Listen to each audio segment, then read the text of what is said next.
Well, good evening, everyone, and welcome to another evening of gear debauchery that we know as the Studio Rats Live Q&A number 170. My name's James Ivy.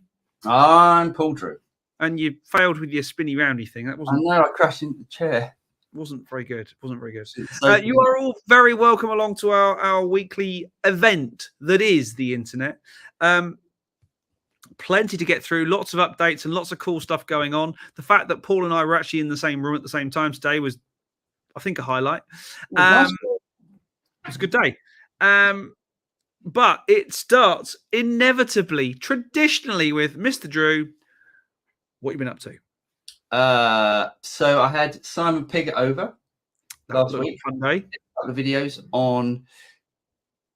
One is lovely 1963 Strat. Oh, that looks a bit lush. It's nice, isn't it? And we did a video comparing his. He's got too much nice gear, that man. Comparing his gold horsey clon, proper horsey clon, to the CKK. Where is it? It's over there somewhere. It's on my shelf over there for a moment. CKK SHXC pedal. And I was really, really impressed because when we went to Bonner's that time and we tried out his clon, we loved it, didn't we? Yes. And I'm sorry, let me throw in. Give me 2 seconds. Yeah. So and then trying it out, I was sort of expecting the clon. I was sort of expecting the clon to be like, oh god, the clon is like really, really good. It's so much better. But no, it's pretty much the same. It feels the same and stuff. And it was, I think we were both quite impressed with the CKK pedal. So yeah, I think they've done a really good job there with that pedal. Amazing. And also, I think it's worth mentioning, and boys and girls out there, we're doing something wrong.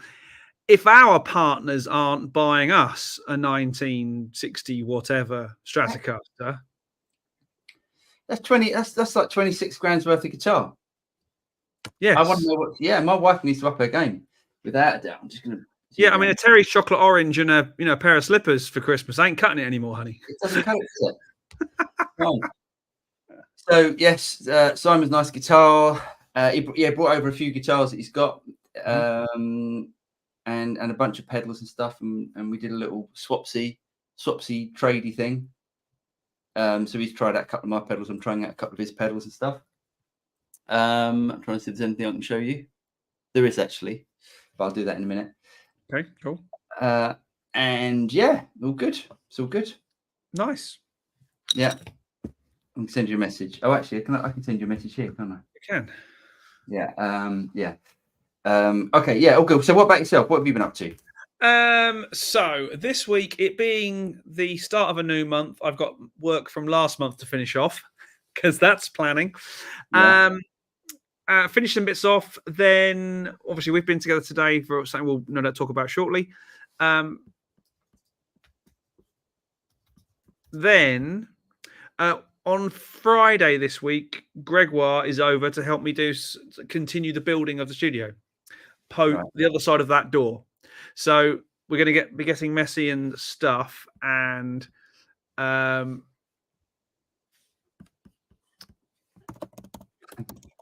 yeah. So yeah, that operation stage 2 of studio build will be underway. Awesome.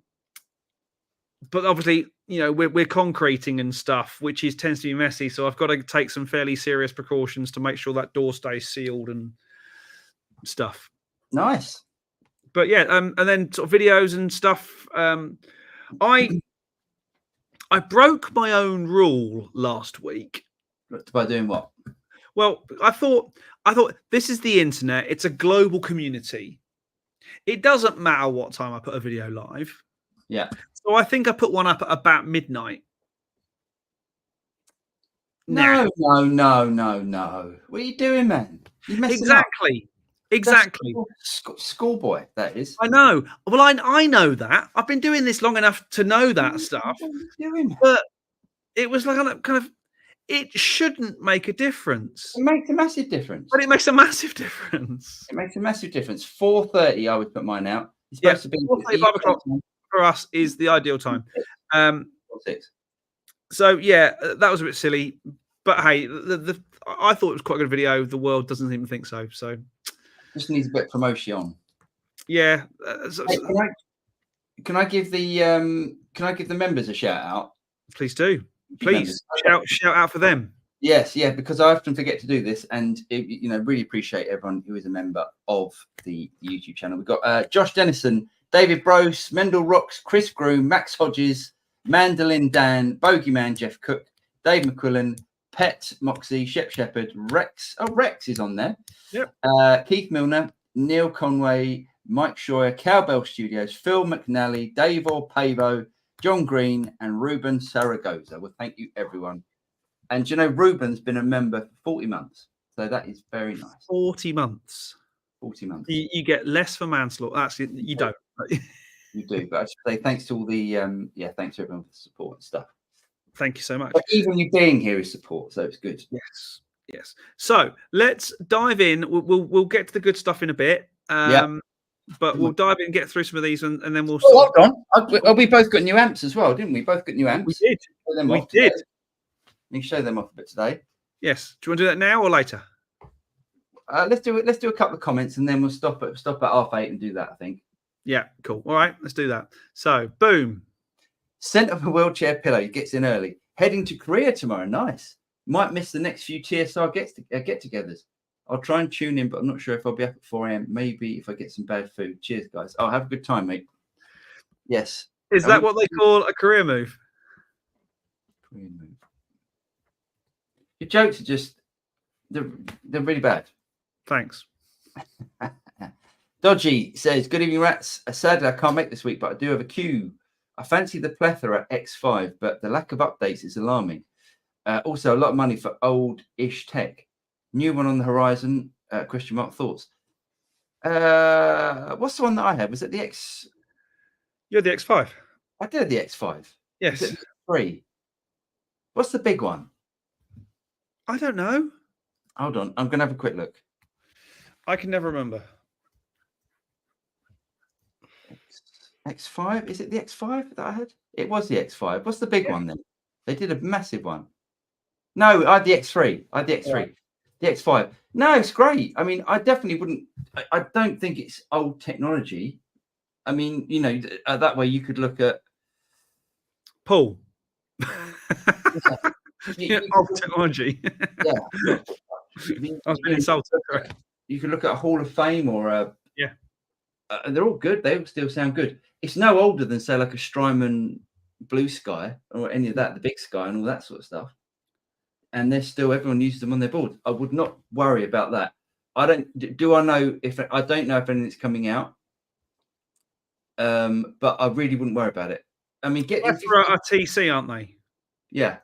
So, yeah, it is Behringer, but it's the old algorithms from the digital pedals. Yeah, and they're great. It's really good. It is really good. The X, I mean, I haven't tried the X5, but it's the same as the X5, just a bigger version of the X3. It's great. Yeah.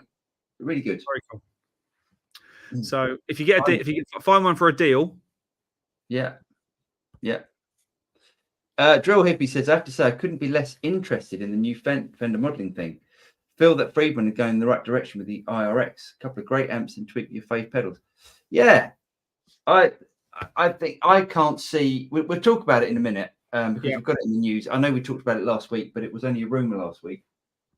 Yes, and now it's a real thing. And now it's a real thing. I've definitely got some thoughts on it. I'm not excited about it, but we'll talk about it. Me too. I'm not excited unless they send us one. I'll be excited then. Well, I'll tell you my update to that when we get there. Richard's in the house. He said, evening, gents. Great videos with Simon. Cheers, Richard. Yeah, Simon, lovely job. Ned says, good evening. I bought a new ToneX at an auction at half price. Nice. At an auction? How did that happen? It's quite a new product. Yeah, but then see the next bit. Okay. Realised that I needed a volume knob for the headphone output and an aux in. So I'm thinking about just selling it. Am I crazy? If you paid 150 quid for it, you're mental to sell it. Hold on a second. I've got it here. That's something else I was going to show as well. I was going to show my My little ToneX pedal board. Volume for the headphone amp. Hold on. Is there a little pot on it somewhere? Oh, okay. I hear what he's saying. So I thought it had broken off. And I was going, no, honestly, look, there's my little ToneX pedal board. Sweet. It's one of the best things I've ever tried. I wouldn't know. If you got it half price, you'd be mad to let it go. You've got to ignore. Everyone's got to forget about that the aux thing, because it doesn't matter. Look, that's what I'm doing with it. Look, so the ToneX comes straight out and goes into the Delverb. Yep. That's how it runs, and it's fantastic. It just works brilliantly, and sounds great. It's reasonably priced. I wouldn't sell it. If you've got it for around 150, 200 quid, it's amazingly priced. But even if, I wouldn't sell it. I think it's one of the best products. Best product of the year for me. That is, it's brilliant. It does fall into that category of. I mean, it's not a game changer because it didn't change the game. It just made the game cheaper. Yeah, I think it is for that reason. It made everything. It's just so well priced. Daniel says, "Good evening, Rats. Another beautiful Wednesday afternoon in North Carolina. Nice, very pleasant." Daniel says, "Really enjoyed the videos for Simon. Cheers, Daniel. Cheers, Dan."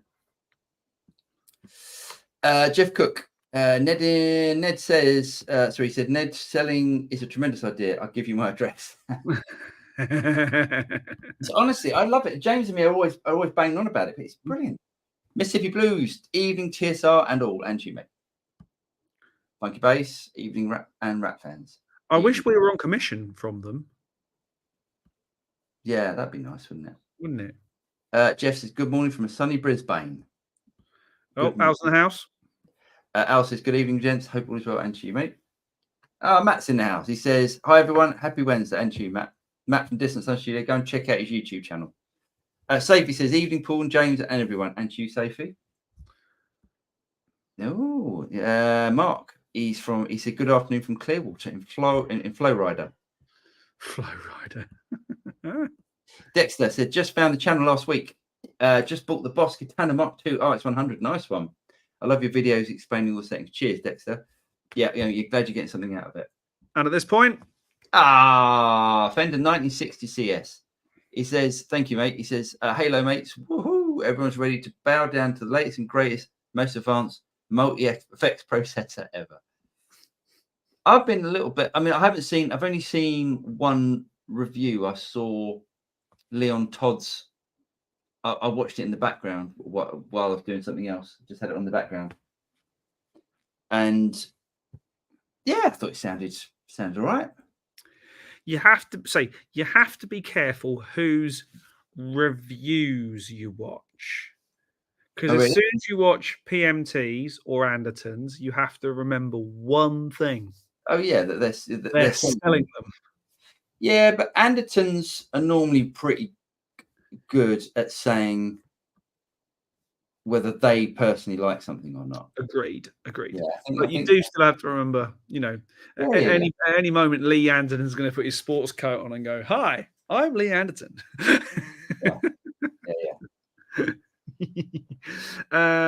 Boom. Phil says, good evening from Bracklesham Bay. Good evening, Phil. Bioterror says, long time no see. Evening, gents. Thanks, Fender, for pushing Quad Cortex prices. €200 down. Not a coincidence. Well, that's one. I don't know if I've got that in the news. No, I saw it in the news, but I didn't put it up in the news. Yeah, so ESP have reduced the Quad Cortex by $200. Was it $150? Whatever it is.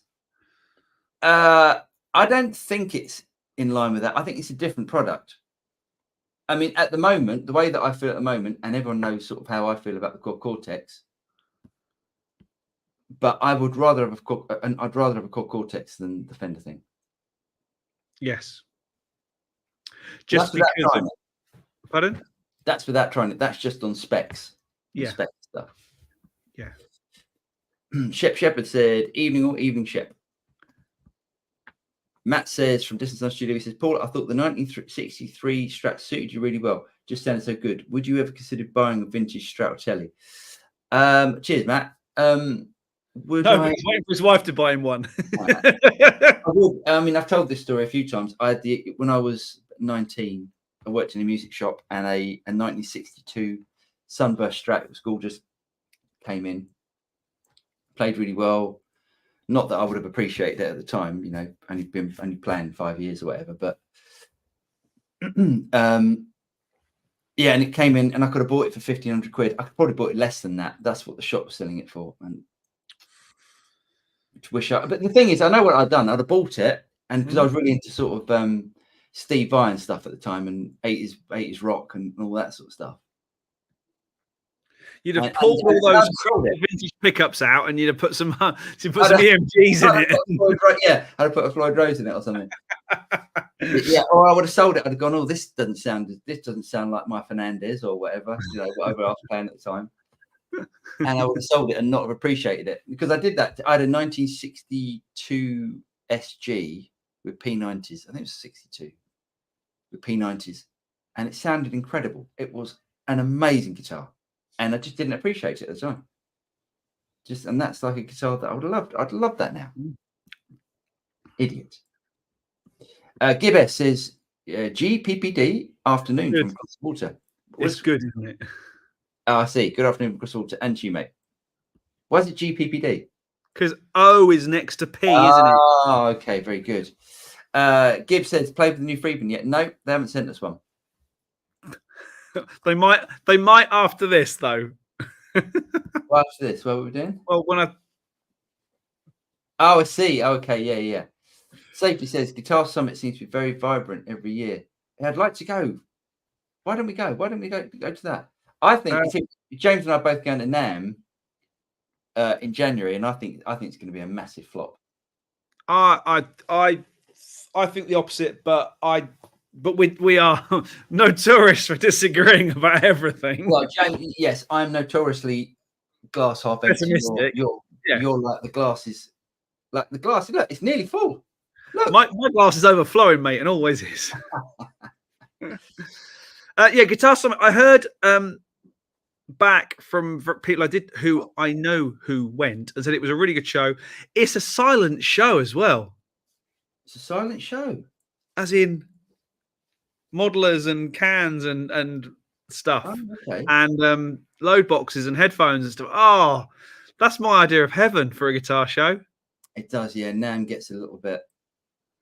It's almost like when they ring the bell. What do they do? Set the alarm, whatever they do. Is it to say you can play now for 10 minutes? It's like the half hour on, half hour off at the British Guitar Show is just unbearable. Horrible. It's like I didn't go to Liverpool last weekend for the drum show because I had a life. But it is just an absolute ear destruction fest. Yeah. No need. If you're gonna go somewhere to buy something, you might as well go to a shop and have some quality time in a shop. That's what I'm thinking. I'm thinking, you know, NAMM is NAMM needed anymore? It's much cheaper for a company to send out a product to 10 YouTubers, and they're going to get more coverage than they would at NAMM. That's the way it is. NAMM is the hub, though, isn't it? NAMM, and as I said before, NAMM will always exist for one reason and one reason only. Us European types want to go somewhere hot for a week in January. I'm not sure I don't give a monkeys about that. I don't give a monkeys about that. And sometimes it's been raining and not very warm. I remember one year it was amazing. Anyway, let's move on. Yes. Nab says, hello gents. Paul, have you got a chance to check out the new Fender pedal board that came out this week? I hope we'll see a demo of it. They haven't been in contact, unfortunately. I really would like to have tried it out. It does seem that people didn't know. A lot of people don't even know what's going on because it didn't come with a manual. From what I read, it's not complicated to work out, is it? No, it's not. No. The only thing I would say, it's not. But there was a couple of out there. Yeah, okay. You can play with the product for 10-15 minutes before you start the cameras rolling. Just putting it out there. Yeah, but the one I saw was he was around the back of it and saying, "Oh, I don't know what that does," and I'm going, "I know exactly what that does." Exactly. Yeah. I'm surprised that people didn't know what certain things. I would. There was an awful lot of the one I watched. I would guess that does this. Well, why don't you spend 5 minutes and try it before you actually press go on the camera? Yeah, yeah. I appreciate time is money, and everyone was a bit. I suspect these were quite last minute out to reviewers, and from watching various videos, there's quite a lot to go into the first firmware update before they actually become the full version. But that's it's out, but it will be get it home, plug it in, do a firmware update. Okay, but that's the same with most things, though. Yeah, but I mean, it will probably have been oh my god, we need to get these to some YouTubers. Well, we've only got 3. Well, we need another 30 then tomorrow. You know, we want those sort of conversations will have been had, I suspect. Yeah. But that's software development. What I want to know is where Fender magicked up their software engineers from. Because I know they've been doing the Tone Master amps for a while, but this is a whole nother, level of DSP hell that they've walked into, and seem to have done a great job on it. So this is a big thing they've just done to enter the ring with the big boys, Fractal and Neural, and to a greater or lesser extent, depending on where you head rush and those sort of guys, to be in that sort of space. Yes, they probably do have one of the most famous names in guitar, but they're not necessarily known for their DSP. So no, they're not known. You're right. They're not known for the DSP. The thing that I think is really good about it, it's got 4 effects loops on it. Yep. Should we talk about it? Should we actually get it talked about? Okay. Well, I'll go to news. I'll find it on the news. Yep. Where is it there? It's here, and let me every time. Screen. Task screen. No. Actually, can I go Chrome tab? Oh, here we go. I can do it this way. Oh, I didn't know I could do this. Boom. This might be how Greg does it so well. There we go. You see that? Yep. So actually, we go back to the. I've got to go to there.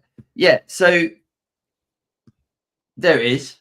It looks like it's huge. It's huge. Enormous. I don't think it's enormous. It's a lot bigger than a Quad Cortex. I don't think that's much bigger than a Quad Cortex. They've certainly had a Quad Cortex and gone, oh, we like the idea of using the pedal buttons as parts. Yeah, encoders, yeah. Yeah. I thought it looked quite big. It looked like a big thing. Now, it's basically, this is the love child of a Quad Cortex and a G system. A G? It's metal, and it's all that kind of nice rounded kind of. Oh, I see what you mean. The looks of it, yeah. Yeah. I think it's got. So let's have a look at it. So you got 4 effects loop, which I think is brilliant. Yep. Although all mono. So if you want a stereo effect, I guess you can probably use 2 effects. Yeah. I think that's a little bit, unless they are. Oh, hold on. No, they are left and right. You have to use 2. Yeah. So you have to use 2. So yeah, okay. So that's fine. So if you've got like a delay or reverb you really want in stereo or whatever, or some effect, you can do that. But that's really good. So you've got an auxiliary in, a couple of expression pedals, amp control, so you can do amp switching on it as well. Yeah, that's really cool. 2 sets of stereo outs, and one of the things that might have been missed on other people's videos is that you can have different IRs on the different outputs. So your IRs that you're running through the new FRFR Fender cabinets that they've just launched as well, you can have different ones going to your front of house out of your balanced. Well, in all fairness, you can do that with the Quad Cortex. You can do that with Axe effects. You can do that with quite a few things.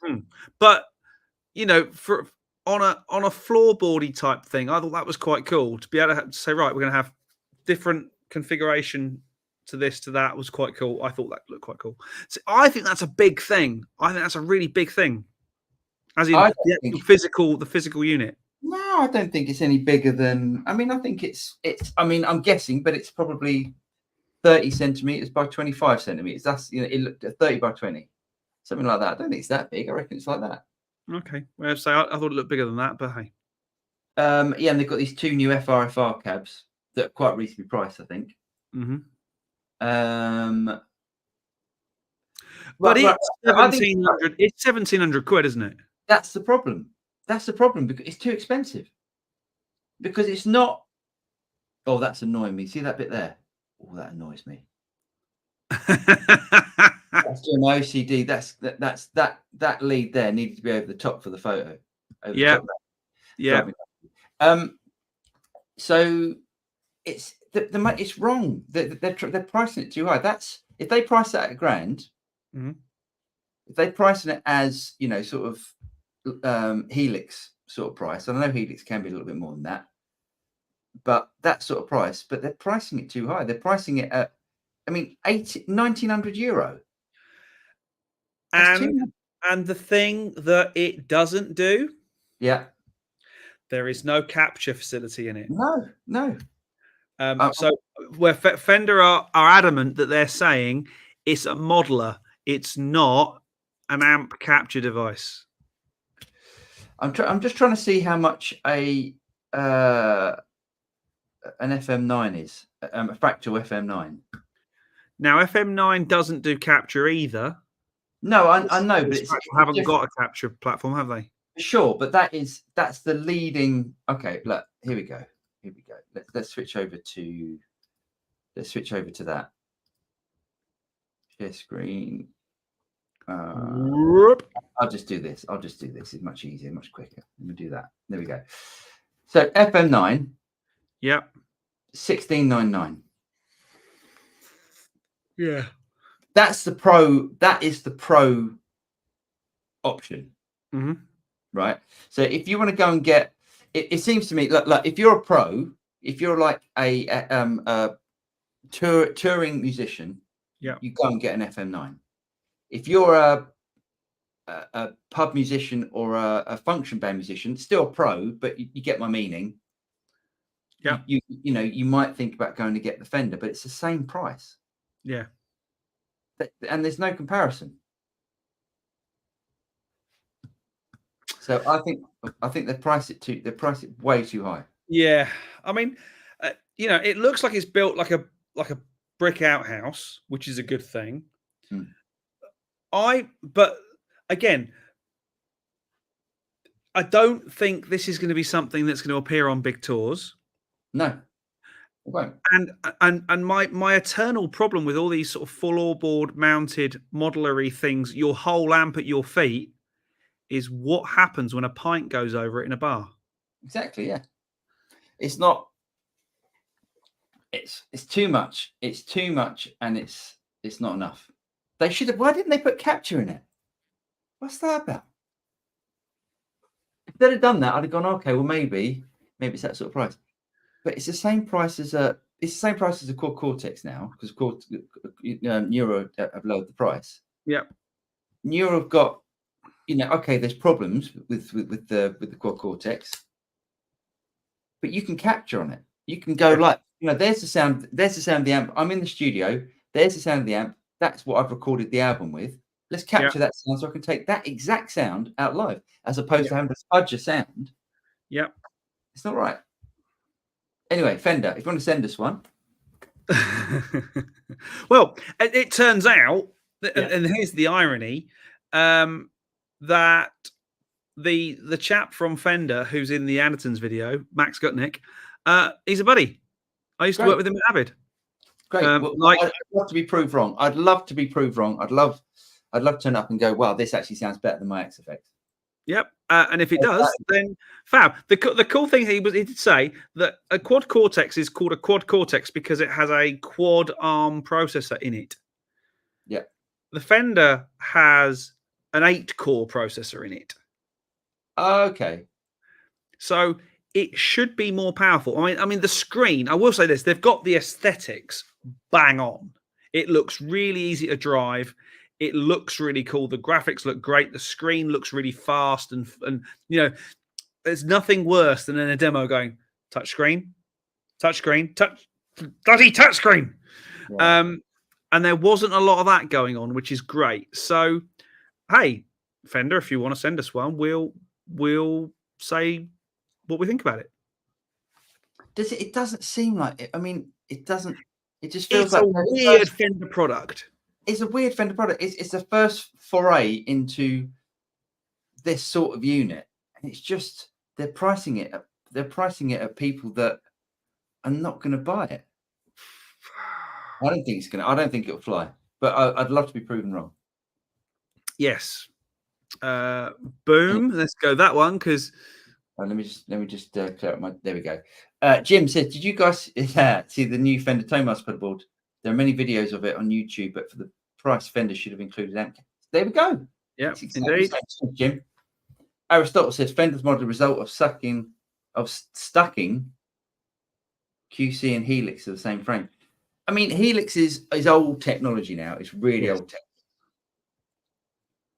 So if someone said to me, "Would you buy this or a Helix?" If they were the same price, I'd say no. That I'd go and get the new. I'd go and get the new system. And because Fender are new to it, they're going to bring out updates quicker. Did you see on Leon Todd's video? He did say that the Marshall amp has some strange aliasing going on. That's not good, is it? Yeah, we found that when we reviewed your little MX5. MX5. Who makes it? Headrush. Headrush. There's a massive difference there, though. It's a massive difference in price. The MX5 is like 400 and something quid. Yeah. Anyway, Thunder minus Thunder. He says it's a pedal. Most pedals don't have headphone out. Think of it that way. Talking about ToneX. Oh, I see. It has got a headphone out though. Yes, I know. But he said it's a pedal. Just think of it as a pedal. Don't think of it as a. Well, yeah, just use the volume. Just use the volume to turn it up and down. Exactly. No, it's such a great unit. Just give it a chance. Don't listen to the presets it comes with. Honestly, I can suggest a location to buy some really reasonable packs. Yeah. Honestly, you don't have to go and get a Studio Rats one, but just go and get some people that know how to. IK for some reason did not capture the. I love IK products and I love IK as a company. They're brilliant, but the tones that they got when that unit was shipped. Not good. What is it with presets, companies and presets? They come up with some amazing tech, and the presets are always shocking. Back to ART, when ART brought out their modelers, they were always, God, they weren't even modelers, or they were just effects processors. They were awful. Sure, but I was even speaking to someone today. I'm not going to name any names and stuff, and we were talking about it, and he was saying he was going through the Dumble patches, the Joe Bonamass Dumble patches, and he said. He didn't think they sounded good at all because I don't think they were captured. I don't think they were mic'd as James. I mean, James and I have been working in studios all our lives. We know how to capture amps. That's the whole point. Yeah, it's all very well having all these amazing amps, but if you don't have the skills and the space and to do it to capture properly, I don't care how many amps you've got. Yeah. Yeah. Listen to Joe Bonamass's Tone live. It is astounding. Yeah. Because his front of house engineer is astounding. Absolutely. Have you tried the Iridium? Which Iridium? There's different ones. The pedal with the amp simulator, I'm guessing. It's stonking. Yeah, I reviewed one. I did a shootout between the Strymon Iridium and the Boss IR200. I've not played it. I've engineered a guitar player with it, and I thought it was sounding amazing. Yeah, it's good. I would say it's good. Great for live because 99% of the time there are other factors determining how good your guitar sounds. Yeah. Sarcasm, gents. What we've been sarcastic about? What we've been sarcastic about? Probably something. Who knows? Oh yeah, we don't mean any offence by things. It's our whole English humour is based on sarcasm. Sarcasma. Scrunge question: want to route my Helix it through XIO, but can't get any sound. Was a doddle with old Focusrite. Any ideas what I'm doing wrong? Just using 2 inputs on the back. Well, hold on. I'm really. So Scrunch wants to route his Helix through the Axe IO, which is an IK multimedia product, but can't get any sound. Was a doddle with old Focusrite. Any ideas what I'm doing wrong? Using 2 inputs on the back for IR inputs. No, it's left and right input. Oh, left and right inputs. I see. Yeah, probably. I think on the Axe IO, I can't remember. Isn't there there's a mix between headphone and yeah, it'll be your send and return mix. Exactly. It's basically there's on a lot of cheaper interfaces, what they try and do to compensate for the latency that you get from going through a computer and then coming back through a sound card again, which nowadays is pretty negligible, is they have a mix control. So you can either have it on like the computer mix, the DAW mix, DAW mix, or you can spin it the other way and have the direct mix that's going straight in and through to your headphones. So you might find that it's that little control there. If it's not, there's loads of, I mean, there could be a million different reasons, but that's what I suspect. Funky Bass. Hi, my name is Lee Anderson. I like it so much, I bought the company. Sarcasm is truth's ugly sister. Could be. I thought Lee and Todd's review of the Tone Master was pretty fair and honest. Some patches sounded okay, some a bit meh. Yeah. What have we been sarcastic about? I think we just do it so much now we don't even realise we're doing it. I don't know. We don't mean any offence by it anyway. Soapforge, guys, give a thumbs up. Yeah, thanks, Soapforge. It really does help. Give us a thumbs up. Oh, not us. Okay. No, not us. Although we can do. It really, really does help you giving us a thumbs up. Speaking of thumbs up, I've never done this before. If you're on a FaceTime call with someone and you're using your iPhone, do this next time, and a big smiley face with a thumbs up comes up automatically. Does it? Yeah. Oh. Sonny taught me that yesterday. Awesome. Oliver Knight Smith. He says, hey guys, love the channel. Thanks, mate. Thanks for all the great content. I owned that exact Amplified Nation amp you had there. Oh, look at that. You had there on the other day and absolutely hated it. Interesting. No hum and rattled like mad. No headroom. No headroom. Sorry, what did I say? No headroom. Hum. And rattled like, no headroom and rattled like mad. That's fun, isn't it? No, it sounds great. That sounds like valves going. Lack of headroom means the valves are dying. Oh, that amp's fantastic. That's really funny. I wonder why that is. Well, you know, stuff does break. Yeah, I guess maybe someone had replaced the valves before I got it. But no, it's great. Dave Minogue said, hello, fellas. Have you tried or plan to check out the new Blackstar HT amps? They seem to be a slightly cheaper version of the Rev D25. I'm sure they will later release a 20-watt version. I've got no plan. I'm not a massive fan of the Blackstar stuff, to be honest. I really don't like the. I've got to be so careful, but you can be too honest sometimes, can't you? Yes. No, I mean, look, I'd like to try one out. But I don't think I'd be rushing to get one in the studio. Yeah. Name is dead. There we go. Aristotle says so. It'd be interesting. I mean, I'm going this year, but I hope it's worth going next year. Strictly speaking, it's next year, but I know what you mean. Yeah. John, what's up? John's guitars there. Oh, nice stuff there. John says, good evening all. Just bought 3 of your ToneX packs. Cheers. Great work. The JTM 45 is brilliant. Waiting for the Fender Custom Shop Texas Special with my player telly. Thinking of the 4-way switch option though. Nice, mate. Oh, that's nice. I'm glad you like the JTM. That's good. Yeah, there's a few on there now. Cheers, John. A lot on there now. There is a lot. We'll come on to that in a minute. We'll get to that in a minute. Aristotle's Fender did Cybertwin 25 years ago already, so this is not their first venture into modeling world. And Mustangs have been around like 20 years. Yes, but it's an amplifier-based thing. It's not a touch screen, floor-based unit. But yes, of course, Fender have been in modeling and doing digital stuff for years and years and years, but they've never gone down this route.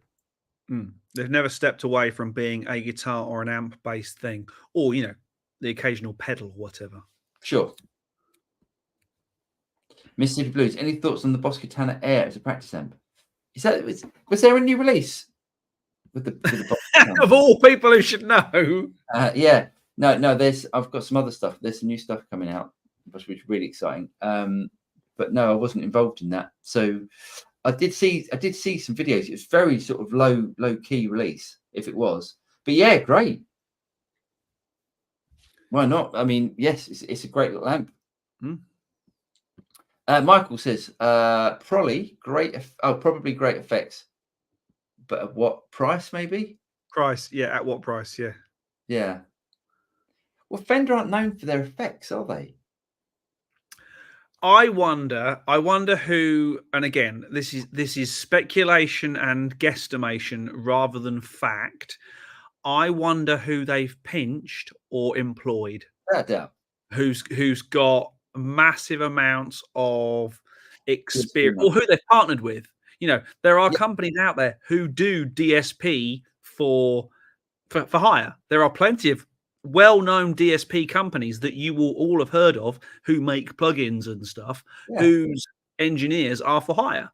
See, if they'd have said to me, if it had been Fender and if they badged it as Fender and Fractal, yeah, like, if that's how it was badged, I'd be like, all of a sudden you go, oh, hang on, this is different because you've got the very best of that valve amp tone and the very best digital effects. All of a sudden you take it incredibly seriously, whereas just going, oh, we've done a thing and we're quite good at it and we're really pleased and I hope you like it. No, you've got yeah. Well, let's hope it can be proven right. Proven wrong. Max, send us one, please. Ned says, "Thanks. I'll give ToneX a chance along with some of your tone packs. Maybe it'll oust my Boss IR200. Honestly, mate, you'll love it. I promise you'll love it." John says, "Evening all. Bought 3 of your ToneX packs this week." Same one again. Sorry, same one again. John. Yeah. Aristotle's, a bigger modeler can have different IRs and different outputs. Yeah, all bigger modelers. Yeah. K Sharp, on the Fender, it will be all be what kind of updates they do and what they are and how often they do them. From pricey right now, wait and see. If for example they're pushing this on the fact it's got all the Fender amps and the other thing they're selling it on is having a 5150, which is a Fender amp. Yeah, but an endorsed one, yada yada yada. Oh no, it's owned by it's owned. I know, but anyway, that's not enough. That's not enough of a thing. If you're someone who doesn't particularly relish the Fender sound, you're not going to buy it. Well, yeah, but it hasn't just got Fender amps in it. It's got all the... I know it's got things that look Marshall-y and things that look Friedman-y and other stuff in it, but they're pushing it on the fact that it's, and why wouldn't they show all the Fender stuff? Yeah, I'd like to know how much more than Fenders it's got in it. Yeah, but yes, because with all the best will in the world, a room full of Fenders doesn't excite me. Right. Dave says, GC Guitar Center, I'm guessing. Yeah. Is offering 10% off at $1,530. There we go. So there's a decent markup on it then. It's still too much. Already, and GC are they are the American equivalent of whoever's racing to the bottom price wise. Yeah. They'll be as cheap as you can get it. Yeah. Aristotle's Dukas says Fender Modeler's biggest problem is limited app and effect sections. Here we go. Yeah. Jim says, I agree that Fender Tone Master is priced too high. Like you said, it should be around $1,000 US. For $1,700, it should have included expression pedal. and capturing, definitely capturing. Yeah, I know. I quite like the idea of, because some people like.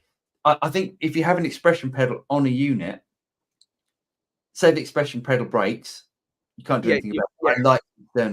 I like external expression pedals. But they should have done a bundle, and it should have been for a limited time. We are giving you the expression pedal, even if that limited time lasts forever.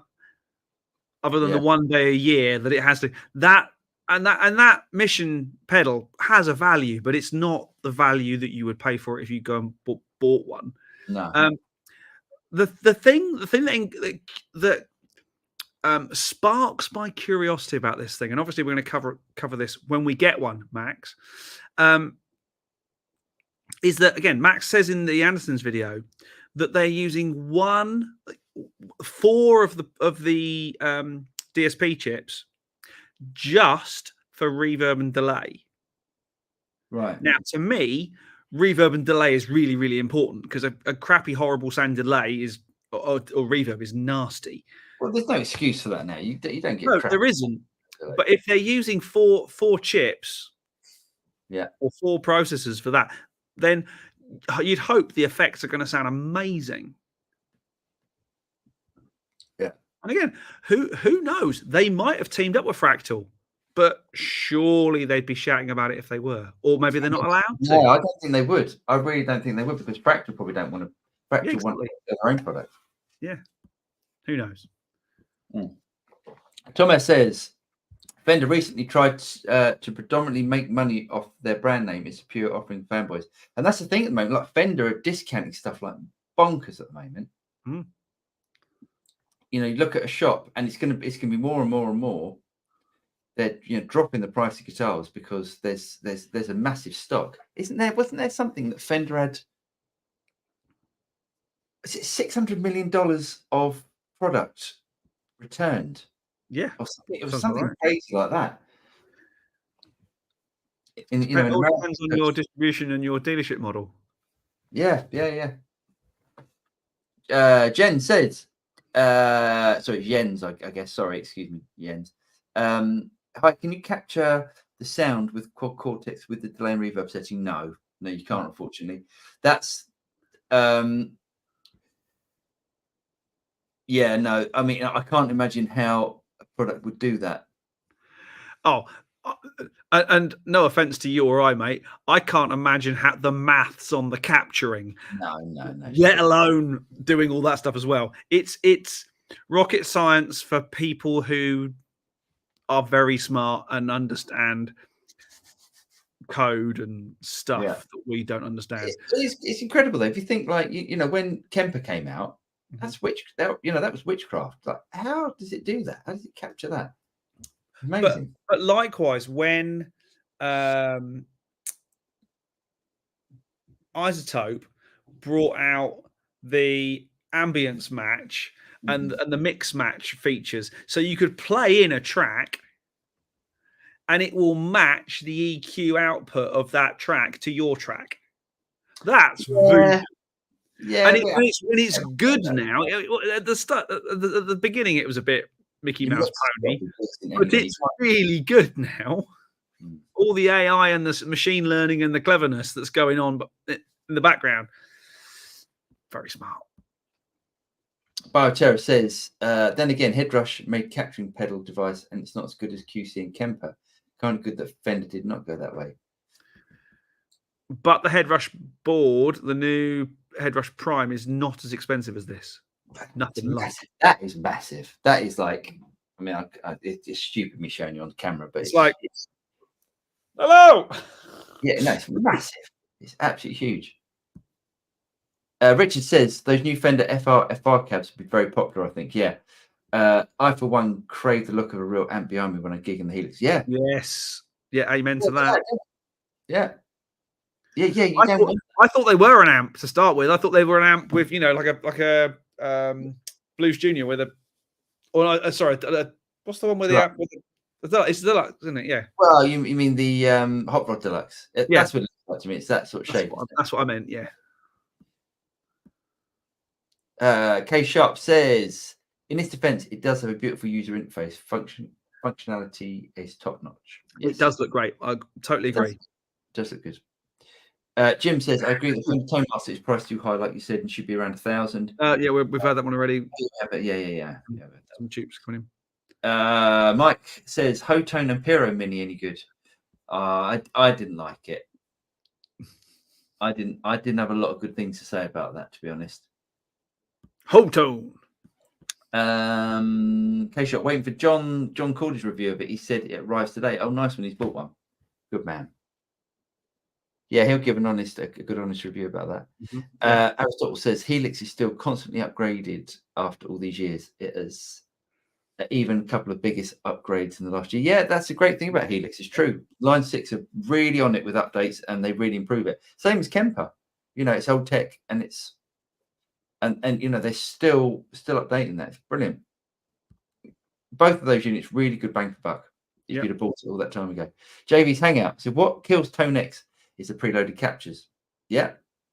ToneNet or purchase ones are where it's at. Yeah, it's a shame because people that don't want to get into the whole capturing or buying captures aren't really seeing the full benefit of the ToneX pedal because it is brilliant. Yeah. And I'm not even saying our ones. There's other people that do it as well. But you don't need to buy the pedal. You can just use the software. I know the pedal comes with software. Yeah. I've been using the software only version inside the DAW, and it's stonking. It's great. It is absolutely off the chart. Dave Rose, when you two were lads, what were the magazines or other media that led you to your path? I grew up in Guitar Player magazine. Guitarist, making music, the free one, the big broadsheet one that was always available in music shops. Yeah. Rhythm magazine because I'm a drummer, and an SOS. Yeah, Sound. Yeah, always had Sound. Yeah, I like Sound. Later, probably. What was the other one? What was the other high tech one?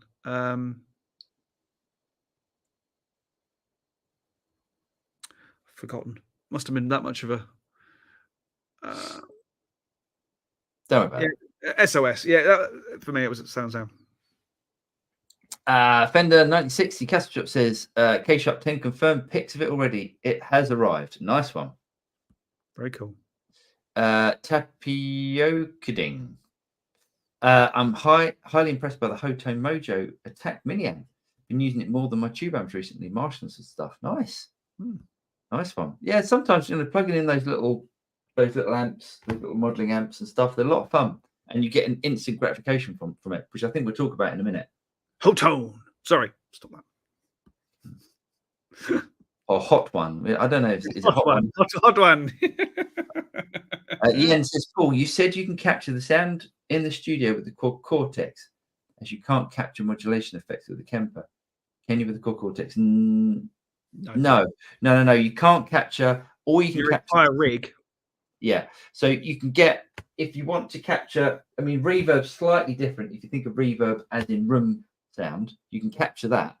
So for instance, if you've got a microphone at the back of the room, it's going to capture that, but you can't capture digital reverb as such or a spring reverb. And yet I can't. Mind you, I couldn't 10 years ago imagine exactly. So I guess maybe they were at some point. No, you can't. So think of it, Jens, as you can only capture the sound of the amp and the speaker. That's it. And then you add those effects afterwards. You can add your modulations. And to be honest, I think that's a good way of doing it because you might go on have a track in a recording mix that's got way more effects than you'd use live, or vice versa. Can I just say, in defense of the presets that are in ToneX, not all of the presets, and certainly not all of the software presets, are what I'm going to call full feature. They don't all have an amp, a cab, and processing. Some of them are just a pedal. Some of them are just the amp. So if you find it sounds like a wasp in a jar, just make sure that the speaker block is turned on and that you've got a speaker model engaged, because you might go, this sounds awful, but oh, actually I like that. Yeah. It's caught me out a couple of times. I've gone, really? Yeah. Hey, should we do amps? Yeah. Let's do that. Look, can you do yours first, then? Right, you ready? Yeah. So I drove to very Lincolnshire last week to buy this. Let's have a look. Oh my good God, it's quite heavy. I haven't seen it yet. Look at that. Damn, look at that bad boy. It is gorgeous. Is it the same head shell as a small box? It looks the same head shell as a small box. It's huge. Is it? It's a full width, 4x12 width. Yeah, it should be, yeah. It's huge. Nice. So that's the BE50 Deluxe. That's the BE50 Deluxe, which features... The back. I want to see the back. I'm just going to try and turn it around. Hang on. Right, I'm going to try and... Oh, that's too low. Jeez. Right,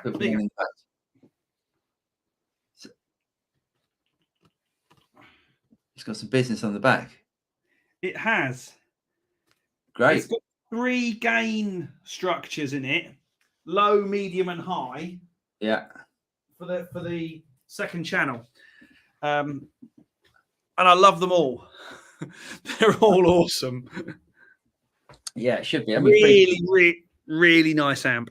Friedman makes absolute killer stuff, doesn't he? So I thought it was going to be really complicated to dial in, but no, it was like go. The only thing I think about Friedman and about a lot of these amp manufacturers at the moment, because it's all made by boutique amp distribution. Mm-hmm. I find it slightly annoying that I want an amp that's built by Dave Friedman, or I want an amp that's built in that factory. I want Dave Friedman to be part of it, as opposed to coming up with the design and then, because he could just be. I mean, I know it's made in America, but he could just ship that design off to China, couldn't he? He might not get the level of consistency that he wants, and you can get that from boutique amp distribution. But that's not a cheap amp. No, that's an expensive thing. So if anybody's interested in any of my amps that I might be selling, please do reach out. Yeah, James has bought that, and I bought that. Oh, look at that! It's nice. I mean, to be fair, it's not vinyl. It's not fun fur covered like your last one was. No. Yeah, trust me, I didn't buy this new. I cannot afford one of these new. Crazy, absolute bonkers price. But it's very nice. Yeah, it's nice. It's I got it second hand from someone that funny enough, my old 2 Rock CRS, I sold him, and then he had this, so I bought that one back. But it's really good. Almost like considering getting rid of that thing. I never thought you'd sell the matchless. I know. Well, that's the thing about this amp as well, is that it's quite. Oh, I can do this. Can I do this? I can do this. If I do this. Yeah, look at that. Yeah, how good is that? I can put myself in the top. Thing about this, the thing about that amp is it's not instantly like your Friedman would be. It's not instantly gratifying. The Friedman, as soon as I plugged it in and went bang, I loved it. Yeah. I was expecting it to be hard work, but it wasn't. Oh no, Friedman, actually, as soon as you put them on, I mean, they've got so much gain and there's so much going on that instant fun factory. It's an instant fun factory. 2 Rock takes a bit of time to get used to. You plug it in, you go, oh, that's very different, and you're playing really. You go, oh God, I'm not playing that very well, am I? I'm not playing that. You've really got to work at it. Mm. But which makes it a sort of fun challenge. Yeah, nice though. Nice toys. Yeah. Nice toys. And we should say at this point, although we've had them a week, Both, is that one up yet? Oh yeah. Both of which have been captured and are available for ToneX users from our website. Oh yes. Some with pedals, some without. I think I've done 10 captures of mine, 5 of the amp on its own and 5 with pedals, and it sounds stonking. It really sounds amazing. There you go. If you like the modded Marshall thing, so good. Oh yeah. There'll be a lot of fun with that. A lot of Should fun we do with that. the news? Okay, it is 9 o'clock, isn't it? Okay. Yes. Let me go share the screen. Every time. There we go. Zach Wild and MXR have done a re-release of his pedals. I think he's already had these out before. They might just be different. Yeah. Different design. But Cool. yeah. You know, who doesn't like a bit of Zach Wild's playing? Pretty awesome. Look at this. I couldn't believe this. We haven't had one in ages. Yeah. So Fender released the hang on. It's a Harley Benson moment of the week. So Fender released the Tom DeLonge, which is exactly the same as that. Yeah, exactly the same. It's got the Invader humbucker. It's such a rip-off that it's almost offensive. It's such a rip-off that it's almost like I thought Harley Benton had been bought by Behringer. Or Behringer. He loves to rip stuff off. But I thought that's too much. That's too much of a rip-off. Anyway, got some nice stuff. Okay. I thought this is interesting. So Fender have their created some new guitars, some new finished on their custom shops with CME, and it's called the Waste Bucket Sparkle, right? So what they've done here is, look at that. How good does that look? So basically, what they've done is they're using the paint that hasn't gone on the guitar, that's gone on the floor, mixing it, and then creating the sparkle finish out of it, which I think is great, and it's really good for obviously for the environment and all that sort of stuff. Well, better for the environment because they're not using more and more paint. They using it up. The only problem I've got with it, the price. How much? This is okay. So it's custom shop, but they're using second-hand paint. If you want, yeah. If you want, they're going to be $5,000, aren't they? They are not $5,000. They start. Oh, come on! Well, mate, that's nearly 6. Oh, come on! I was close. I thought I was a grand over. Mate, you're $40 away from $6,000. How's that? Close? I thought I was a grand over. Well, you are. I'm a grand under. No, you said, how much did you say? 5? I said 5. I thought it was going to be 4, but I thought I'd pitch in at 5 to be more realistic. They're actually 6. Yeah, so you're a grand out, and that's the cheapest one. $6,000 for the Strat, and $7,000 for the Jazzmaster. It's a lot of money. It's too much bloody money. Nice though. I really like it. I do like the finish. And who's this? So yeah, this came out today. The new DSP Mateus Asato plugin. I mean, yeah, it's great. It's new DSP doing what they do best by creating these sort of plugins and stuff. Yeah. I mean, I won't bother with it. I'm just going more and more away from plugins at the moment. Charvel got a couple of new guitars. I would love the one on the left if it wasn't for the Day Glow pickups. Didn't remind you of the Gem, the old Universe you said. Yes, it did, didn't it? Yeah. I quite like the timber, but I don't like the pickups. If they were black pickups, that'd be way cooler. Yeah, I can't work out if I like it or not. That green sparkle is a Luke, though, isn't it? That just so looks like a Luke. Yeah, well, it's not. It's their Sandemus model, though, isn't it? So it's not that. It's not the loop shape. Hmm. It's not. You know, that's been around way longer than that shape's been around. Way. I know it's a Strat shape, Yeah. and technically it is a Strat because it's made by Fender anyway. Mm. But It's all come out the same bloody factory. well, it's owned by Fender. You know, Charvel's Fender. So I like it. I like it, but it's. I'm getting more and more. I was really anti Floyd Roses for the last few years, and I'm getting more and more like, oh, I quite like Floyd Roses. I don't think I'll go and buy one, but you know, I can see you at the gym sooner rather than later. yeah. Fender Squire Sonic. So Squire has some new finishes. I mean, it's not that exciting, but 180 euro. That's nice. That's very nice. Yeah. Just look nice. Oh, it looks great on the telly. Mm. That surf green. It's really nice. It's not quite surf green though. It's a weird tint of it. I like it. 180. That's good, isn't it? 180 euro for that. That's amazing. Yeah, nice. Okay, so there's that. Gibson got some new overpriced guitars. I would have thought I haven't even seen the price of these yet. What do you reckon? 10 grand.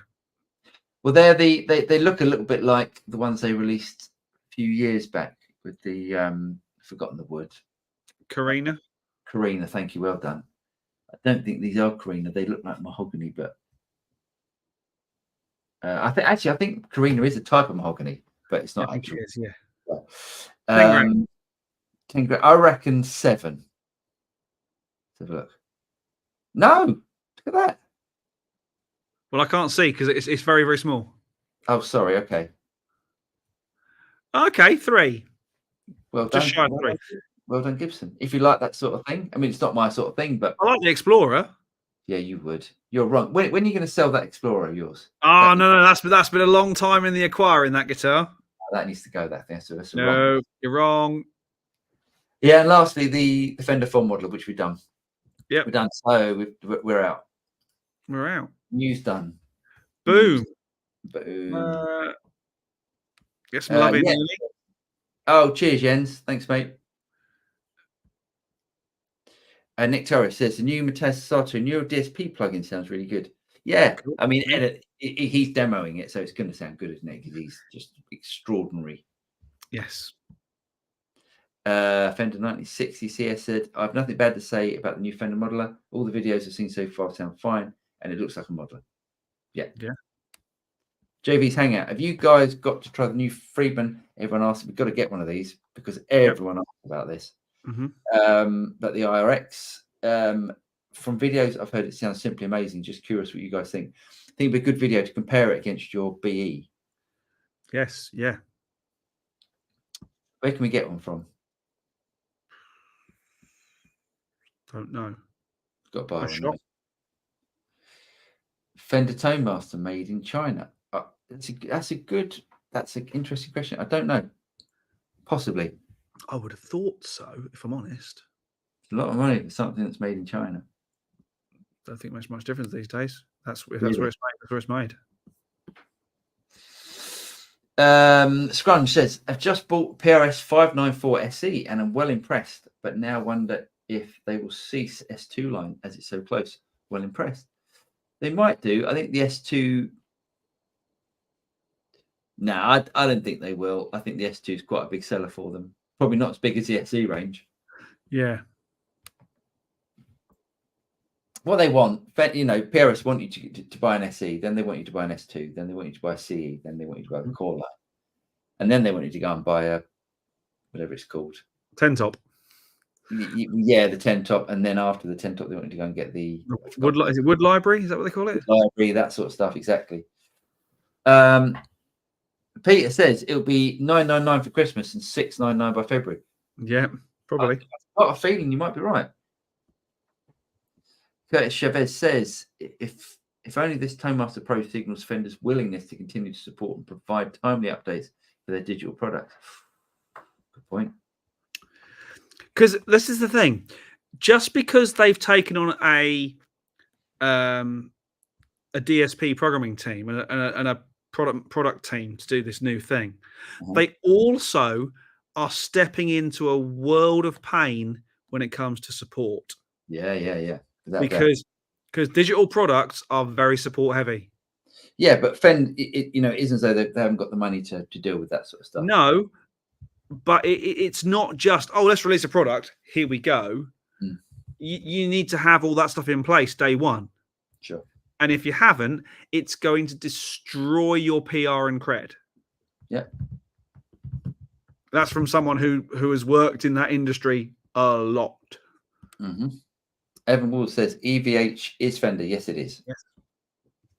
DMAC, hi guys. Always prefer and am inspired by the sound of an amp in the room more than anything. With things going more digital, what FR or other type of cabinet you recommend for those modelers? Never really tried an FR that I've gone, wow, that sounds great. But I mean, I think I'd like to hear what the new Fender ones are like. An FR could cost you 150 quid, or could cost you $1,000, or could cost you $5,000. Yeah. Because FR is effectively a PA speaker. Yeah. So an alto speaker, which is, let's face it, what the Head Rush is. The Head Rush FRs are alto, same company, same box. Not that expensive, I don't think, and apparently they do sound quite good. But I'll settle for a pair of my QSCs on the floor, thanks. Yeah. Set up as, because they're 1,200 quid each and they sound amazing. Yeah. Does it sound as good as having a 4x12 in the room? No, because it doesn't rattle my trousers in the same way as, it's not the same. But if it was a case of, what do I want to gig with? A floorboard of your choice and a pair of little 10-inch PA speakers, or moving a 4x12 around. Let me think about that for a fraction of a second. Yeah, I'm with you. Or actually, which is what we do in ears. Yeah, that's it. At the end of the day, that's it. But I like the sound of in ears. I like in ears because I'm used to it. Yeah. Some people hate them. Curtis says, Phil Hudgel, I can't think of a single digital music product that's not made in China. Yeah. I don't think Fractal is. I don't know. I haven't looked on the back of any of them, so I couldn't. I think Fractal's not. I think Fractal's made in Germany. I think. I could be wrong. That would make sense. Could be wrong. That's why it's so damn expensive. Mm-hmm. Gary Simmons, Fender should have created a Tone Master Pro combo amp and just added one knob to select which Fender amp model you want. The knob-based interface is nice when used. With anything about that is that you've then got the difference. It would have to have all of the speaker modeling built into the speaker, because you can go and get a 4x10. There's 4x10. There's 1x15. There's 1x10. There's 1x8. There's 1x12 speakers. I think digital modeling in a PA can do that better. Maybe I'm wrong. But every time you add a feature like that, and we haven't really talked about our day yet, and we could kind of talk about it. Every time you add a feature, you're adding cost, which eventually has to be passed on to the person what is buying it. Yeah. And we can talk about this now, can't we? We talk about our day. We went to see our friend Dennis Cornell at Cornell Amplification for day 2 of honing the new Studio Rats custom, which we think is going to be called the TSR 20. Oh yeah, should we say what it's going to be, what it's going to look like? Let's not give the game away just yet. Oh no, I don't think it matters. But, so you're thinking baby blue, because I want it to look different. Yeah, another black or grey box is not exciting. So it's gonna. I think people are going to go, what are they doing? It's gonna be baby blue, gold faceplate, like a Marshall sort of plexi faceplate with chicken head knobs on it, and the chicken head knobs. No! Don't give that game away yet. Don't give that game away yet. Don't give that game away yet. That's really good though. Sounds really good. It was really worth going today because it's funny just like how a couple of component changes really changes the sound of the amp. And we took some stuff away. and it improved the sound of the amp. It was really interesting. What was really interesting is how since university everyone's been saying, "Oh my god, you have to be so careful with valve amps, and the amount of power that's inside them will kill you," and yada yada yada. Dennis is going with a live soldering iron and the amp still live, taking components off and putting stuff in, and I'm like going, "Oh my god, he's gonna die!" Yeah. Obviously, he knows what he's doing, and it's not the HT side of things, but it was as real as high tension. High tension, as in voltage, high voltage. High voltage. Oh, okay.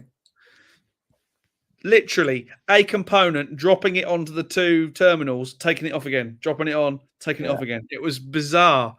But I think we've got an amp that will certainly, for buzzword bingo, it will definitely do that sound.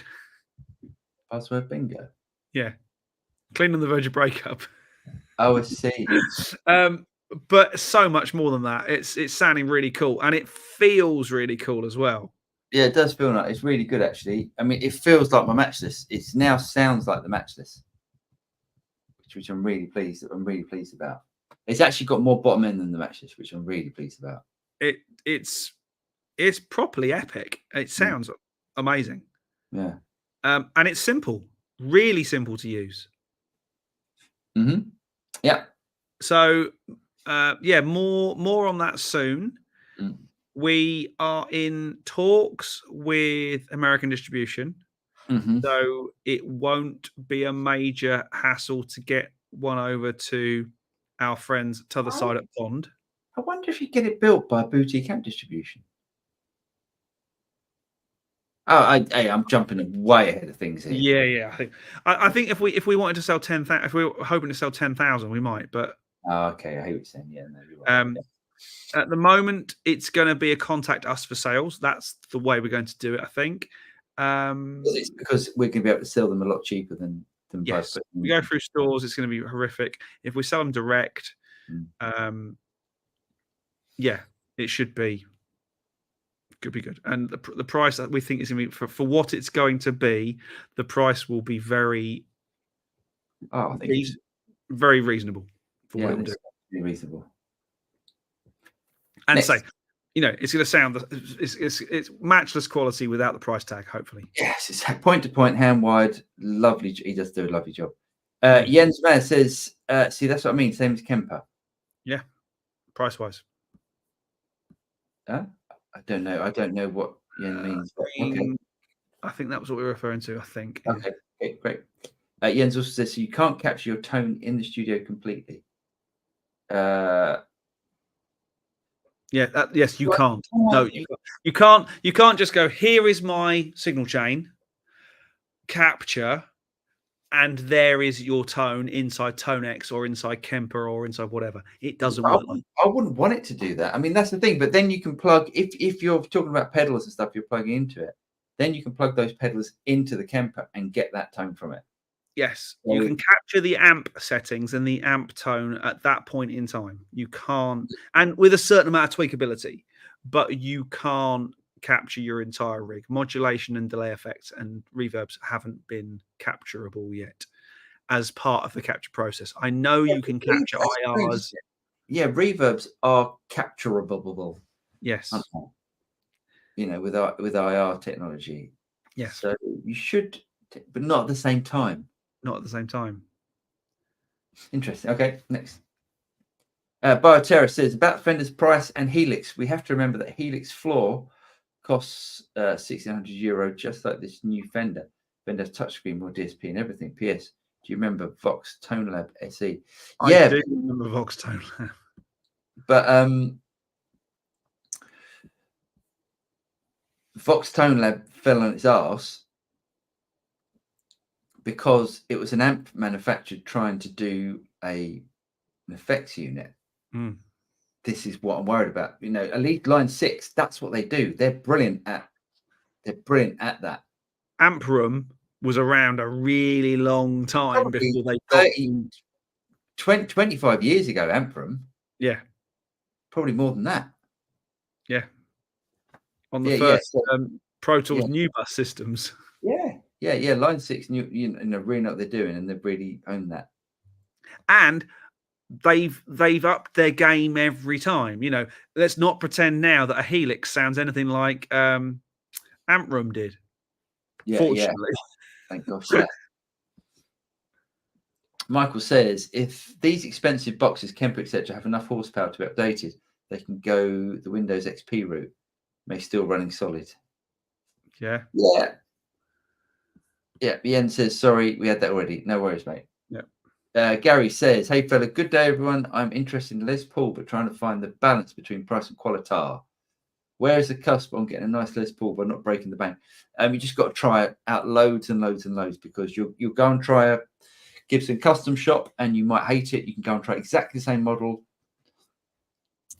You know, might be next on the, you know, next door to it, and exactly the same model, and it might be fantastic. Gibson are really, really varying in their quality control, I find. So you've really got to try a lot of them, and they do make some great ones, and they make some dodgy ones. If you're interested in Les Paul style guitar, I mean, God, you could. There's loads of options. And you haven't said anything about budget, so you know an Epiphone Les Paul is a great guitar. Yeah, I mean, if you want. Yeah, the thing is, if you can possibly afford a real Gibson as opposed to an Epiphone, because you'll always be going, or I would always be going, I want a Gibson. I want a Gibson. I want a Gibson. Yeah, totally. So in Gibson standards, you know, you can pick up. You can. There's so many of them about. A studio is a great. Yeah, studios are heavy though. Studios are heavy. So yeah, just go and try it a load, and I'd have a look at secondhand ones as well. Definitely. Get a nice stand. If you're on a budget, have a look at standards and stuff. Secondhand one, sorry. Oh, thanks, mate. He says, cheers, guys. Worried about the lack of beers in your hands this evening. Got a dash as I have a morning flight back out on tour tomorrow. Do it in a couple of weeks. Cheers, Al. Have a good one, mate. Thanks again. Thank you, buddy. Where will I'm lost. Right. Boom. There we go. By Terror. So Gary Waddle Gibson Les Paul special. There we go. Yeah. I love the BFGs. We were talking about those only today. Jim says, what are the factory presets so bad? Why are the factory presets so bad in many modelers when they should take the time to offer better selling presets that would sell more of their units? Well, you've got guys. The thing is, the guys that create these units are geniuses. Mm-hmm. They're not necessarily fantastic musicians, so they don't, or they're not exactly or studio musicians or whatever. They're not used to creating. I don't even think it's that. I think what they do is they go, right, we've got five presets when someone's in a store to show off. Yeah, there is that as well. It's like we've got to engage every single whistle and bell and go, this is what this thing can do. Yeah. Well, if you go and buy something like an Axe-Fx, you turn it on, great preset, really usable, brilliant. Yeah. JV said, awesome amp Friedman is great stuff. It is good stuff. Certainly is. Gary says, thanks, by Terror. Max says, modulation is hard to capture. I've not seen anything do it well. I've not seen anything do it at all. Best is long window convolution process, but you need to sync your sample length and modulation speed. That's the complex nature. There we go. Fundamentally, what happens is you get poor loop transition, much like dodgy sample libraries. And you can't really change the settings. You get a fixed capture of a moving target. Yeah. It is very limiting at the moment.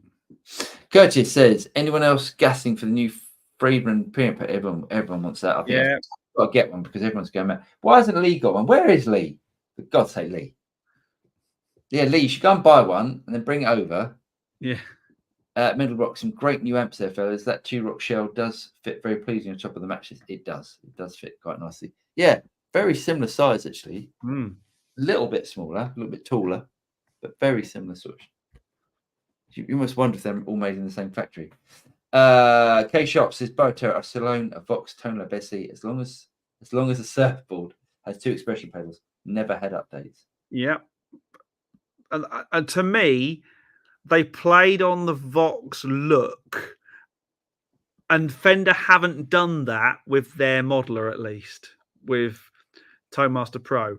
It doesn't. They haven't gone, oh, let's make it look like a Fender amp with a pretty screen, because that would be horrendous. That would be horrendous. Bioterra, K-Sharp, and I know some brands that have even toured with that one. Pat Travers used one. What? A Vox, probably. Vox. Tony Davis, howdy from Texas, Rats. Hope you're well. Did I miss the update on the amp? That's funny. I had a funny time with Pat Travers in the studio once. He's a friend of mine. He's Pete. You know Pete from DWB. He's Pete's cousin, right? Pat Travers, and he's come up to been in the studio a couple of times with Pete. He's a nice guy, actually. Cool. Hey, what's up from Val? It's good to know that our friends are reaching out to us on the other platform on Twitch. Is that what that is? Okay. Yes. Awesome. Matthew Edwards said, I sold my Klon as it was awful. My Cornell Romney would be buried with me. I think it's very amp dependent, like a lot of overdrives. If you plug a Klon possibly into a tweed amp, style amp, or whatever, you might feel like that. Or if you plug it into a I think all pedals are very, very amp dependent. Rock and Gibbo, good evening, chaps. I'm after some advice on a multi-effects unit with amp modeling to use on a fly rig pedal board. Thoughts? So you want multi-effects. You had a Helix LT for about 2 weeks, but it was just too big. So you want it smaller than an LT. Yeah, so something like the Boss GT 1000 core is about the size of, it's about 10 centimeters square. Really powerful. Yeah, tiny little thing, isn't it? Great effects. Yeah. Great effects. Yeah, I'd probably say that. I'm trying to think anything else that's small that you could just nip on your rig. I mean, James and I always rave after the ToneX. You can get ToneX and an effects pedal and a reverb delay pedal, something like what I've got here. So exactly like that. But that's as if by magic. That's pretty fly riggable. Yeah. So, you've got everything in there that I would need for a fly gig. So I could do all the amp tones and overdrives and distortions from ToneX and Del. I mean, even though ToneX has got a great reverb in it, it's not the Delverbs. Delverb's just fantastic. So that's the way I run it. My only problem with Delverb, is that whenever I hear Del, all I think of is all right, Trig. All right, Trig. And I know it shouldn't be. The Only Fools and Horses reverb should not be a reverb that you're using. Mark Vonhoff, features in Digital Realm are often already on the unit but need to be checked. Paid in order to be available for usage. Tesla, Volvo all work like this. What's the features in Digital Realm? Basically, pay for features. I see, pay features. Yeah. Some companies have tried that in digital audio, and it doesn't work very well. No. Well, yeah, it does with the Eventide H9. Yes. When Antelope tried to charge people for even though there was HDX ports on the back of the interface, they tried to charge you an extra 200 quid to engage them. It was like that wasn't good move. That's greedy. Yes. Tony says, howdy from Texas, Rat. Sorry I'm late. Hope you are all well with the TSR 20B US voltage. Yes. That's a good question. Yes, it is. It's a switch on the back. Oh. It's a slidey switch on the back. Oh, switch mode. Yeah. No, not switch mode. Switch mode is automatic. This is, you have to slide the thing. Oh, okay. There we go. Matthew Edwards, I'm generally excited. Made by Denison sounds like a Maxis. Thanks. Yeah. Made by Denison sounds like a Maxis. Yeah, it's really good. I'm really, really impressed with it. But I got it home and I was playing through it and I go, oh, it doesn't sound like it did in the studio because it's got a low power mode and a high power mode. And it's in the low power mode, it really drives a lot quicker. Like the headroom just goes instantly, not in a bad way, but it's so you get way more drive out of it. And I was like, oh no, I really want it a bit cleaner than this. Switch it up, and I didn't realize it was in the low power mode. Switch up the high power mode, and it cleaned up. And But we came up with some good stuff today. We came up with some good ideas and some tweaks that Dennis was able to do instantly. You know, yeah.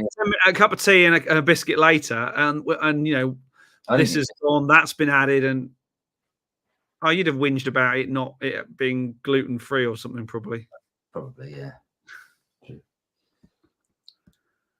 Tony Davis, just in case you're wondering, I am here just late. Hope you're well. Oh, great. Cheers, Tony.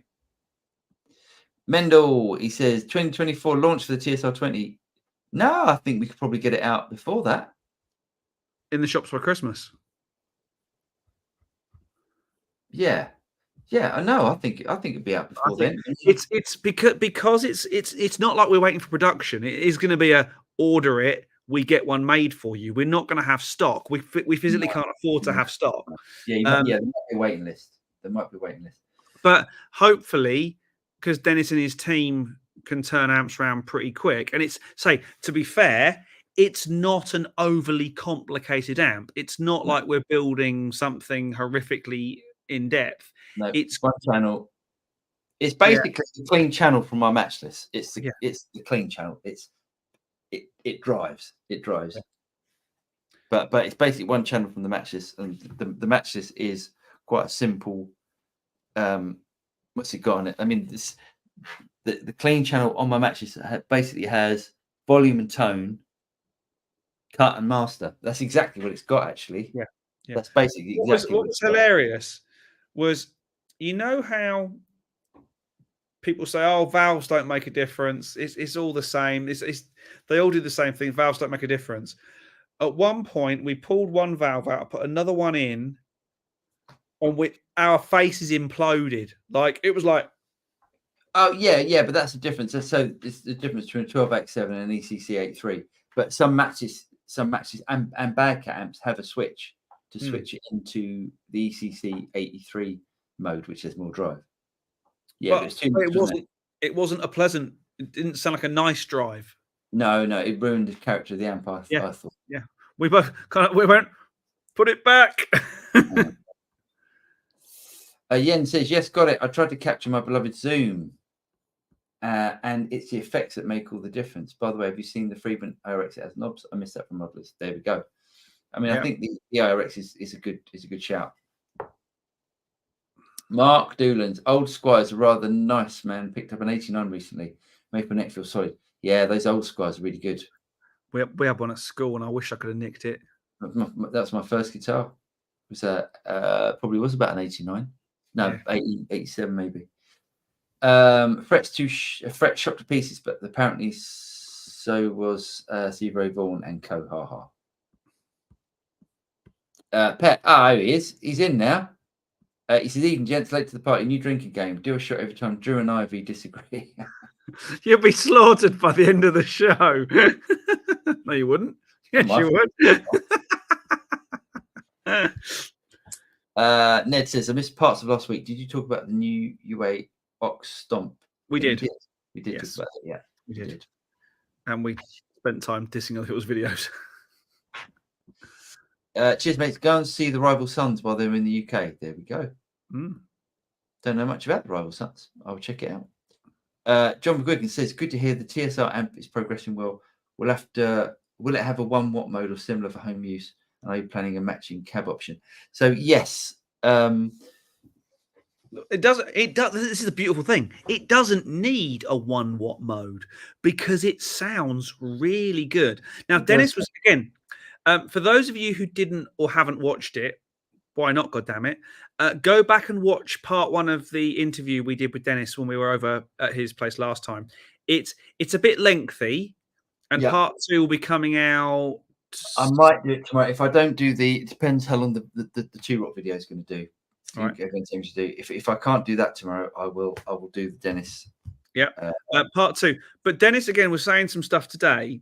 So we got talking about standby switches and things like that, and he said all the standby is doing is cutting the HT to the power amp circuit.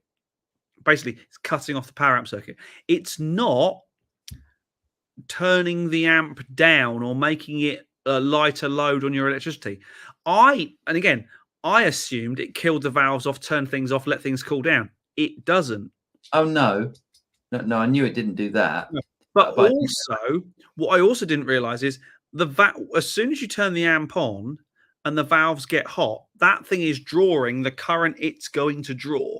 So if you find, and this is an over exaggeration, at full tilt, your amp costs £1 an hour to run. Turn it down halfway, it's still going to cost £1 an hour to run, whether you're playing through it or not. Not necessarily. Oh, and he also said but he said if you're playing through it, it might cost less because it drops the voltage. No, that's just in Class A. Class A, yes. But I was like, how interesting. You know, all these little tidbits we're picking up here and there as we go along. Yeah. Tony says, sorry guys, I thought I'd removed previous comments. Did not mean for you to get them all. I don't remember. All right, it's fine. We work our way through it. It's all good. It's all good. Yen says, can the del verb do modulation like chorus? No. It does modulate delays. And there's modulation in the core in the reverb because the reverb is a lexicon reverb. Yeah. So there's no, but it doesn't. No, it is not a modulation device. It's just reverb. It's del verb, delay and verb, delay and reverb. Which speakers are you using to pair the voice to TSR20? Dennis had